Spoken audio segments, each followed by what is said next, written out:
وَيَقُولُ ذُوقُوا مَا كُنتُمْ تَعْمَلُونَ صدق اللہ مولانا العظیم۔ جلدی طلب کرتے ہیں وہ اے محمد صلی اللہ علیہ وسلم آپ سے عذاب، حالانکہ بے شک جہنم البتہ احاطہ کرنے والی ہے ان کافروں کا، جس دن ڈھانپ لے گا ان کو عذاب ان کے اوپر سے اور ان کے پاؤں کے نیچے سے، اور فرمائیں گے اللہ تبارک و تعالی چکھو تم وہ جو تھے تم عمل کرتے۔ سورہ عنکبوت کی آیت نمبر 54 اور 55 آپ حضرات کے سامنے پڑھی گئی اور ترجمہ ہوا ہے۔ پچھلے درس میں نے عرض کیا تھا کہ انسان کے دل کی حالت جب انتہائی سخت ہو جاتی ہے، قرآن مجید نے اس کو کئی قسم کے الفاظ سے تعبیر کیا۔ ختم اللہ علی قلوبہم، طبع اللہ علی قلوبہم، اسی طریقے سے کہیں فرمایا قلوبہم قاسیہ، کہیں فرمایا اغفلنا،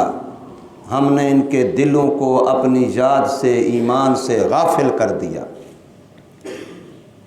تو جب دل کی حالت اتنا بگڑ جاتی ہے تو پھر جو اچھائی اور برائی کا احساس ہوتا ہے وہ مٹ جاتا ہے، حلال حرام کی حس مٹ جاتی ہے، جائز ناجائز والا فرق ختم ہو جاتا ہے، پھر بندے کے لیے گناہ اور نیکی کا فرق نہیں رہتا۔ وہ گناہ کر رہا ہوتا ہے اس کو احساس ہی نہیں ہوتا، اپنی بیچارہ قبر خراب کر رہا ہوتا ہے، اپنی آخرت خراب کر رہا ہوتا ہے، لیکن اس بیچارے کو احساس نہیں ہوتا۔ یہ حالت انسان کی جب بن جاتی ہے تو پھر اس کی جو اعضاء اللہ نے دیے ہیں، جو اللہ نے حواس دیے ہیں انسان کو، وہ معوف ہو جاتے ہیں، وہ اپنی اپنی کام ڈیوٹی ذمہ داری چھوڑ دیتے ہیں۔ آنکھ موجود ہوتی ہے لیکن قرآن مجید کہتا ہے سب کچھ دیکھنے کے باوجود وہ حق دیکھنے سے اندھی ہوتی ہے۔ انسان کے کان موجود ہوتے ہیں، سب کچھ سننے کے باوجود وہ حق سننے سے اندھے ہوتے ہیں۔ ایسے ہی دل ہے، عقل ہے، ایک ایک حص انسان کی بظاہر تو موجود ہوتی ہے لیکن جو اصل اس کا کام تھا، جس مقصد کے لیے اللہ نے وہ نعمت دی تھی، وہ کام وہ چھوڑ دیتی ہے۔ اس لیے اللہ پاک کئی جگہ پر پوچھتے ہیں کیا ان کی آنکھیں نہیں ہیں وہ جن سے دیکھیں، کیا ان کے کان نہیں ہیں وہ جن سے سنیں؟ حالانکہ ہوتے ہیں ان کے، یہ تو نہیں کہ نہیں ہیں، اللہ نے خود بنائے ہیں، خود دیے ہیں، اور وہ دنیا کی ساری چیزوں میں کام بھی کر رہے ہیں، لیکن پھر بھی رب کائنات فرماتے ہیں کیا ان کی یہ اعضاء نہیں ہیں؟ اتنا انسان گیا گزرا بن گیا کہ گناہوں میں لت پت ہے، اور وقت کا نبی بے لوث اخلاص کے ساتھ سمجھا رہا ہے، منت کر رہا ہے، لیکن یہ آگے سے کہتا ہے کہ تو غلط ہے میں ٹھیک ہوں۔ نبی وقت کو کہتا ہے تو غلط ہے الیاذ باللہ اور میں ٹھیک ہوں۔ ہمیں جو بار بار تو کہتا ہے کہ تم غلطی پر ہو، تم پر عذاب آئے گا، تو بار بار جس عذاب کی باتیں کرتا ہے لے آ اس عذاب کو، ابھی لے آ۔ گویا اندر سے وہ بیچارہ یہ سمجھ رہا ہوتا ہے کہ شاید میں عذاب کا مستحق ہی نہیں ہوں، میرے اوپر عذاب آئے گا ہی نہیں، میں تو خدا کا پسندیدہ ہوں۔ جیسے یہودی عیسائیوں کے بارے میں آتا ہے، وہ کہ نحن احبا، ہم اللہ کے محبوب ہیں، نحن ابناء اللہ، ہم تو خدا کے بیٹے، خدا کی اولاد کی طرح ہے، الیاذ باللہ۔ تو اس طرح کی کیفیت انسان کی یہ گمراہی کی آخری حد ہے۔ اس کے بعد گویا توبہ والا سلسلہ ختم ہو جاتا ہے، اس لیے کہ اندر کی حصی ختم ہو جاتی ہے، واپسی کا راستہ اس کا پھر نہیں رہتا، اس لیے کہ اس کو خیال ہی نہیں ہوتا کہ میں غلطی پہ جا رہا ہوں اور میں واپس مڑوں۔ تو قرآن مجید کہتا ہے یستعجلونک بالعذاب، کہ یہ کافر، یہ منکرین، یہ نافرمان، یہ آپ سے جلدی مانگتے ہیں عذاب، حالانکہ ان کے اعمال ایسے ہیں، ان کے عقائد ایسے ہیں، ان کی زندگی ایسی ہے۔ ان جہنم لمحیطۃ بالکافرین، اپنے اعمال کی وجہ سے انہوں نے چاروں طرف اپنے آپ کو جہنم سے گھیرا ہوا ہے، کوئی سائیڈ انہوں نے اپنی بچائی نہیں ہے، ہر طرف گناہوں کا اتنا بڑا سامان اکٹھا کیا کہ اپنے آپ کو جہنم کا ایندھن بنا دیا، جہنم کے احاطے کے اندر ہیں، جہنم نے گھیرا ہوا ہے، لیکن پھر بھی یہ سمجھ رہے ہیں کہ ہم تو بالکل محفوظ ہیں اور معصوم ہیں، ہمیں تو کچھ ہے نہیں۔ الیاذ باللہ، یہ نبی یہ وقت ہمارے بارے میں جو کہہ رہا ہے یہ غلط سمجھ رہا ہے۔ فرمایا یوم یغشاہم العذاب، اس دن کو یاد کرو جس دن ڈھانپ لے گا، گھیر لے گا، چھا جائے گا ان پر عذاب، من فوقہم، اوپر سے بھی،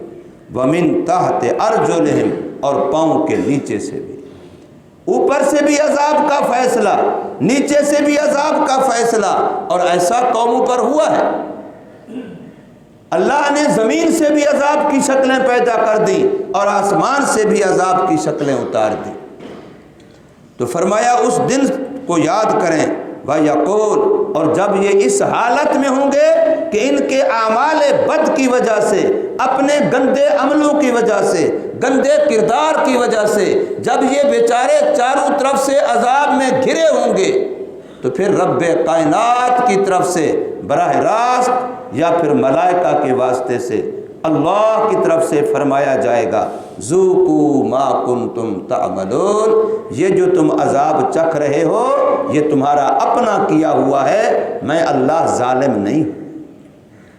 تم نے جو کچھ کیا ہے